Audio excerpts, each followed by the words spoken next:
And action. Hello everyone, I'm Dave Sly with Sly Exotic Restorations. I'm working on a 99 Carrera Cabriolet, 911, 996.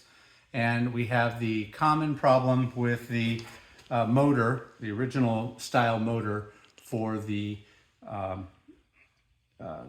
back hardcover, also called the clamshell, which is one of the first things that opens when you try to open the convertible top. These are prone to fail.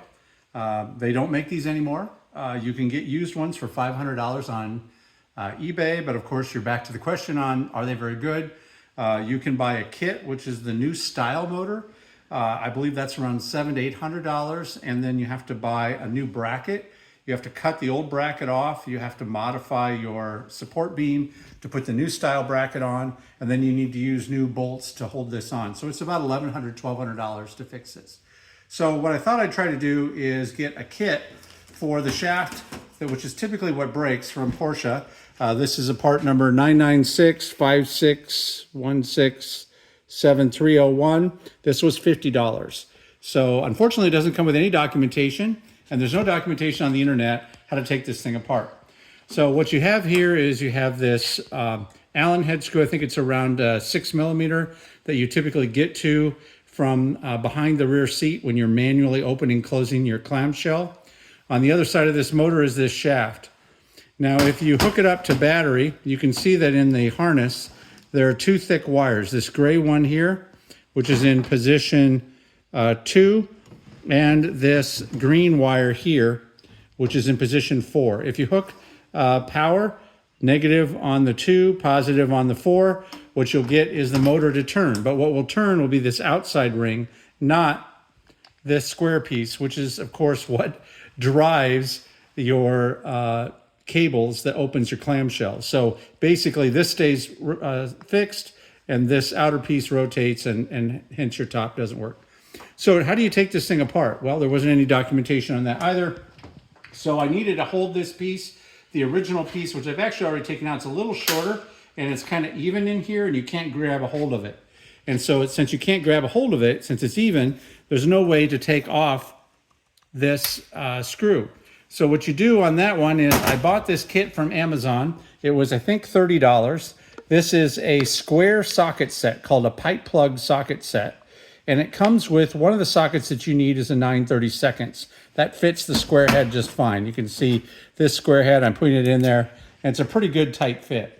The problem is, of course, that this socket is too large to fit into this hole. So you just put it on your grinder, you grind it down very finely. You can see I have very little material left, but it works.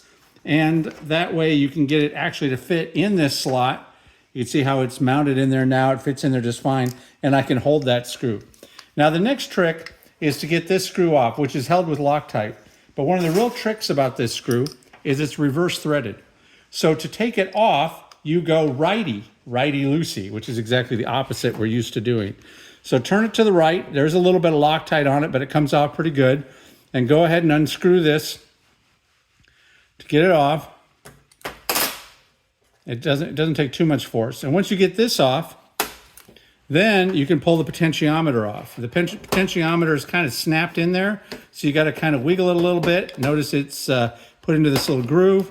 So we'll just go ahead and wiggle it a little bit. You can see I popped it off, and I slid it off of there.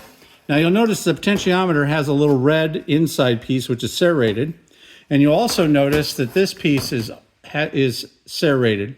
And so essentially this serration goes into that serration and moves the potentiometer as your motor turns.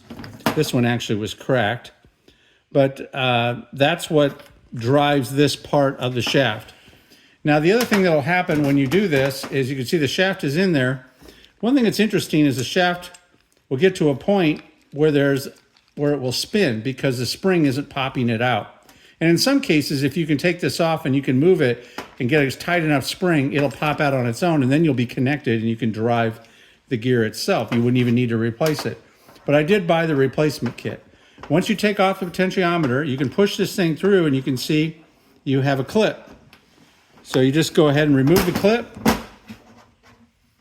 You can just do it with your fingers, or you can do it with a screwdriver. I just did it with my fingers. There's the clip. And when you do the clip, you turn it over and a spring will come out, and there's the spring. This is actually the new spring. Here's the old spring and the old clip I took out and the old shaft. And then this just comes straight on out. So you can see there is a round part on here, which obviously isn't going to drive anything. And then your drive is actually done on the square part. One thing I noticed between the two designs, you can see that this is quite a bit longer. And I think that's been part of the problem. Notice the difference in how much beef there is on these two. So I think that's one of the reasons it wasn't working. The other one is that this spring seems a lot stronger than that spring. So my guess is, and maybe it's just because it's worn, that that's helping with the drive. So I put the spring in, I take my new long shaft and I stick it in here. I then go ahead and put this clip on.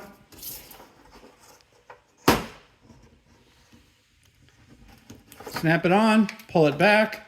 You can see now, nice and tight. If I pull too far though, you can see how it spins. And that's because I'm putting too much back pressure on that spring. Normally it should be sitting just like this. So that looks good.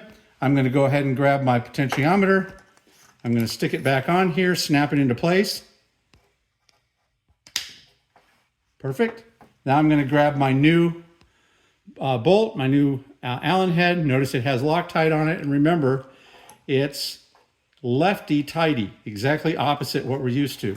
I go ahead and grab my socket, put that on the other end of this, take my Allen head, spin it on,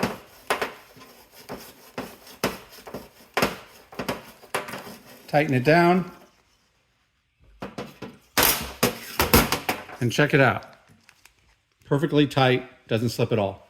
And that's how you rebuild your clamshell motor on your Porsche 996 Cabriolet. Thanks for watching.